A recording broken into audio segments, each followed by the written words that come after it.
एक बढ़िया घोड़ा पानी में बुरी तरह छटपटा रहा था और डूबने ही वाला था। तभी वहां से गुजर रहे एक आदमी ने उसे देख लिया। जॉन उसे किनारे खींचने की कोशिश करता है, लेकिन अकेले उससे हिल भी नहीं पाता। वो बेबस होकर इधर उधर देखता है। तभी उसकी नजर पास खड़ी पवन चक्की पर पड़ती है और उसके दिमाग में एक आइडिया आता है। वो रस्सी को पवन चक्की से बांध देता है और उसे घुमाने के लिए जोर लगाता है, लेकिन सफेद घोड़ा फिर भी जरा सा भी नहीं हिलता। तब जॉन खुद पवन चक्की पर चढ़ जाता है और अपने वजन से उसे घुमाता है। आखिरकार सफेद घोड़ा बच जाता है। जॉन घोड़े की लगाम खोल देता है। तभी अचानक उस सफेद घोड़े के पूरे शरीर से सफेद रोशनी निकलने लगती है। वो एक छलांग लगाता है और धुंध में गायब हो जाता है। अगली सुबह जब जॉन उठता है तो देखता है कि उसके घर में दो शानदार घोड़े खड़े हैं। उसे लगता है कि कोई चोर घर में घुस आया है, इसलिए वो पिचफोर्क उठाकर हर जगह ढूंढने लगता है। तभी अचानक उसकी आंखों के सामने एक छोटा सा गधा आ जाता है। जॉन उसे पैर से लात मारकर दूर भगा देता है। असल में वो छोटा गधा उसी सफेद घोड़े ने पिछली रात एहसान चुकाने के लिए भेजा था। हैरानी की बात ये थी कि वो छोटा गधा बोल भी सकता था। इतने में खेत का मालिक आता है। वो देखता है कि उसकी गेहूं की फसल पूरी तरह बर्बाद हो चुकी है। गुस्से में वो जॉन पर चिल्लाता हुआ उसकी तरफ दौड़ पड़ता है। जॉन तुरंत समझ जाता है कि मामला बिगड़ने वाला है। तभी छोटा गधा उसके पैरों के बीच से निकलता है और कहता है, अपने पैर उठा।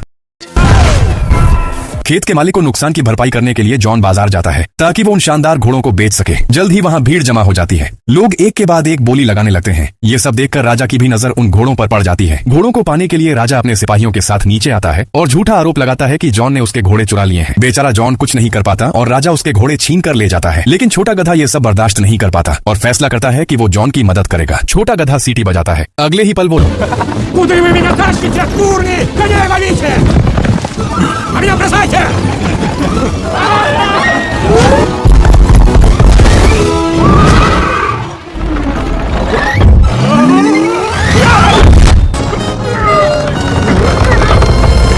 राजा को सबके सामने शर्मिंदा कर देता है। राजा भीड़ के सामने जॉन को सजा नहीं दे सकता, इसलिए वो उसे एक पद देने का नाटक करता है ताकि जैसे ही जॉन महल में आए उसे खत्म कर सके। उसी रात जब राजा सो रहा होता है उसे एक डरावना सपना आता है। सपने में जॉन उसका सिंहासन छीन लेता है और उसे गिलोटिन तक घसीट कर ले जाता है। राजा घबराकर तुरंत जाग जाता है। जॉन को खत्म करने के लिए वो उसे एक खतरनाक मिशन पर भेज देता है, फायर फिनिक्स को मारने के लिए। कहते हैं कि फायर फिनिक्स रेगिस्तान की सबसे गहराई में रहता है और जो भी सैनिक उसके पास जाता है वो उसे जला देता है। जॉन छोटे गधे पर सवार होकर फिर से सफर पर निकल पड़ता है। कुछ समय बाद जॉन रेगिस्तान की गहराई में पहुंच जाता है ताकि फायर फिनिक्स को बाहर निकाल सके। वो पहले से तैयार किए हुए मेवे जमीन पर बिखेर देता है। पहले तो उसे लगता है कि ये काम नहीं करेगा, लेकिन अचानक जमीन से लाल रोशनी निकलने लगती है। अगले ही पल आग जैसी लाल रंग की एक विशाल फिनिक्स जमीन को चीरते हुए बाहर निकलती है। फायर फिनिक्स धीरे धीरे अपने पंख फैलाता है और आसमान में उड़ान भरता है। ये नजारा देखकर जॉन हैरान रह जाता है। फिनिक्स जमीन पर पड़े मेवों को देखता है। वो एक मेवा उठाकर मुंह में डालता है और निगल जाता है। उसे वो चीज बहुत स्वादिष्ट लगती है, लेकिन उसे पता नहीं होता कि वो पहले ही जॉन के जाल में फंस चुका है। दरअसल जॉन ने उन मेवों में नींद की दवा मिला रखी थी। अब फिनिक्स लड़खड़ाने लगता है और उसकी आंखों के सामने सब धुंधला देखने लगता है। अगले ही पल जॉन उसे बांध देता है और उसे राजा के पास ले जाने की तैयारी करता है।